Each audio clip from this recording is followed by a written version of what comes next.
గుమగుమల వంటలే వంటలే తెరకొట్టే కారం రంగు రుచి ఆచి కారం పొడి. ఇజ్రాయెల్ హమాస్ యుద్ధం ఎట్టకేలకు ముగింపు దశకు చేరింది. అమెరికా అధ్యక్షుడు ట్రంప్ ఒత్తిడితో ఇజ్రాయెల్ హమాస్ తొలిదశ శాంతి ఒప్పందానికి అంగీకరించాయి. ఈ మేరకు ఒప్పందంపై సంతకాలు చేసినట్లు ట్రంప్ ప్రకటించారు.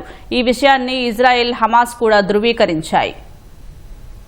ఇజ్రాయెల్ హమాస్ యుద్ధంలో కీలక పరిణామం చోటు చేసుకుంది. శాంతి ప్రణాళికలోని తొలిదశ ఒప్పందానికి ఇజ్రాయెల్ హమాస్ అంగీకరించాయి. ఈ మేరకు ఇరు వర్గాలు ఒప్పుకున్నట్లు అమెరికా అధ్యక్షుడు ట్రంప్ సామాజిక మాధ్యమం ట్రూత్ సోషల్లో ప్రకటించారు. ఈ ఒప్పందం యుద్ధ విరామం, బందీలు, ఖైదీల విడుదలకు మార్గం సుగమం చేస్తుందని ట్రంప్ పేర్కొన్నారు. బందీలు అందరూ త్వరలోనే విడుదల అవుతారని వెల్లడించారు. ఒప్పందం ప్రకారం ఇజ్రాయెల్ తన సైన్యాన్ని ఉపసంహరించుకుంటుందని ట్రంప్ చెప్పారు. గాజా యుద్ధాన్ని ముగించడానికి ట్రంప్ ప్రతిపాదించిన శాంతి ప్రణాళిక తొలిదశ అమలుపై సోమవారం నుంచి ఈజిప్టులో హమాస్, ఇజ్రాయెల్ మధ్య పరోక్ష చర్చలు జరుగుతున్నాయి. తాజాగా తొలిదశ ఒప్పందానికి ఇరు వర్గాలు అంగీకరించాయి. అయితే హమాస్ నిరాయుధీకరణ, గాజా భవిష్యత్తు పాలన వంటి కీలక అంశాలపై స్పష్టత రాలేదు. అటు ఒప్పందాన్ని ధృవీకరించిన ఇజ్రాయెల్ ప్రధాని నెతన్యాహు దేవుని దయతో బందీలను వెనక్కి తీసుకొస్తామన్నారు. యుద్ధం ముగియడానికి ఒప్పందం దోహదం చేస్తుందని హమాస్ పేర్కొంది. ఇజ్రాయెల్ బలగాలు గాజాను వీడతాయని విశ్వాసం వ్యక్తం చేసిన హమాస్ గాజాలోకి అంతర్జాతీయ సాయం వచ్చేందుకు అవకాశం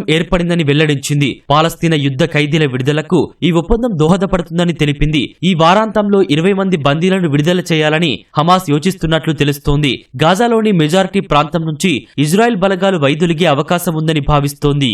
2023 అక్టోబర్ 7న ఇజ్రాయెల్పై హమాస్ దాడిలో 1200 మందికి పైగా ప్రాణాలు కోల్పోయారు. 251 మందిని ఆ సంస్థ బంధించి గాజాకి తీసుకెళ్లింది. ఆ తర్వాత హమాస్ పై ఇజ్రాయెల్ భీకరంగా విరుచుకుపడింది. హమాస్ ఉగ్రవాదులను అంతమొందించడమే లక్ష్యంగా మూకుమ్మడి దాడులు చేసింది. దాదాపు 2 ఏళ్ల నుంచి జరుగుతోన్న ఈ యుద్ధంలో ఇప్పటి వరకు 67,183 మంది పాలస్తీనియన్లు మరణించారు. 169,841 మంది గాయపడ్డారు. 1,00,000కు పైగా భవనాలు నేలమట్టమయ్యాయి. మధ్యలో తాత్కాలికంగా జరిగిన కాల్పుల విరమణ ఒప్పందంతో కొందరు బందీలు విడుదలవగా ఇంకా 97 మంది హమాస్ చెరలోనే ఉన్నారు. అయితే పలు ఘటనల్లో మరికొందరు మృతి చెందారు. ఈ నేపథ్యంలో యుద్ధానికి ముగింపు పలికేందుకు ట్రంప్ ముందుకొచ్చారు. గాజా శాంతి ఒప్పందం కోసం 20 సూత్రాల ప్రణాళికను హమాస్ ముందు ఉంచారు. ఈ ప్రణాళికకు ఒప్పుకోకుంటే నరకం చూపిస్తానని హెచ్చరించారు. ఈ క్రమంలో ఇజ్రాయెల్ హమాస్ మధ్య తొలిదశ ఒప్పందం ఖరారైంది.